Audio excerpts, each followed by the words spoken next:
অন্ধকার। জীবনানন্দ দাশ। গভীর অন্ধকারের ঘুম থেকে নদীর ছলছল শব্দে জেগে উঠলাম আবার। তাকিয়ে দেখলাম পাণ্ডুর চাঁদ বৈতরণীর থেকে তার অর্ধেক ছায়া গুটিয়ে নিয়েছে যেন কীর্তিনশার দিকে। ধানসিঁড়ি নদীর কিনারে আমি শুয়েছিলাম পৌষের রাতে। কোনোদিন আর জাগবো না জেনে, কোনোদিন জাগবো না আমি, কোনোদিন জাগবো না আর। হে নীল কস্তুরী আভার চাঁদ, তুমি দিনের আলো নও, উদ্যম নও, স্বপ্ন নও। হৃদয়ে যে মৃত্যুর শান্তি ও স্থবিরতা রয়েছে, রয়েছে যে অগাধ ঘুম, সে আস্বাদ নষ্ট করবার মতো শেল তীব্রতার তোমার নেই। তুমি প্রদাহ প্রবাহমান যন্ত্রণা নও। জানো না কি চাঁদ, নীল কস্তুরী আভার চাঁদ, জানো না কি নিশীথ। আমি অনেক দিন অন্ধকারের সারে অনন্তে মৃত্যুর মতো মিশে থাকে। হঠাৎ ভোরের আলোর মূর্খ উচ্ছ্বাসে নিজেকে পৃথিবীর জীব বলে বুঝতে পেরেছি আবার।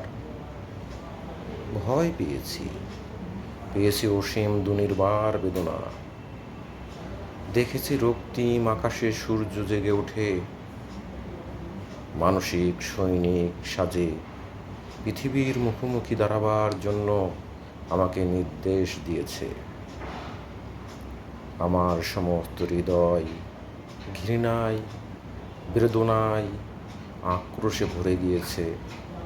সূর্যের রৌদ্রে আক্রান্ত এই পৃথিবী যেন কোটি কোটি সুরের আর্তনাদে উৎসব শুরু করেছে।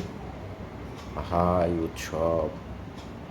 হৃদয়ে অবিরল অন্ধকারের ভিতর সূর্যকে ডুবিয়ে ফেলে আবার ঘুমোতে চেয়েছি আমি।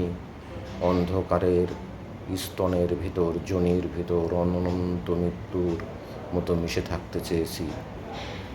কোনোদিন মানুষ ছিলাম না আমি। হে নর, হে নারী, তোমাদের পৃথিবীকে চিনিনি কোনো দিন। আমি অন্য কোনো নক্ষত্রের জীব নই, যেখানে স্পন্দন, সংঘর্ষ, গীত, যেখানে উদ্যম, চিন্তা, কাজ, যেখানে সূর্য, পৃথিবী, বৃহস্পতি, কালপুরুষ, অনন্ত আকাশ গ্রহন্তী, শত শত শুকরীর প্রসব বেদনার আড়ম্বর, সেই সব ভয়াবহ আরতি। গভীর অন্ধকারের ঘুমের আস্বাদে আমার আত্মা লালিত। আমাকে জাগাতে চাও কেন? আরও অন্ধকারের ঘুম থেকে নদীর ছলছল শব্দে জেগে উঠব না আর। তাকিয়ে দেখব না নির্জন বিমিশ্র চাঁদ বৈতরণীর থেকে অর্ধেক ছায়া গুটিয়ে নিয়েছে কীর্তিনাশার দিকে। ধানসিঁড়ি নদীর কিনারে আমি শুয়ে থাকব ধীরে পৌষের রাতে। কোনোদিন জাগবো না জেনে, কোনোদিন জাগবো না আমি, কোনোদিন আর।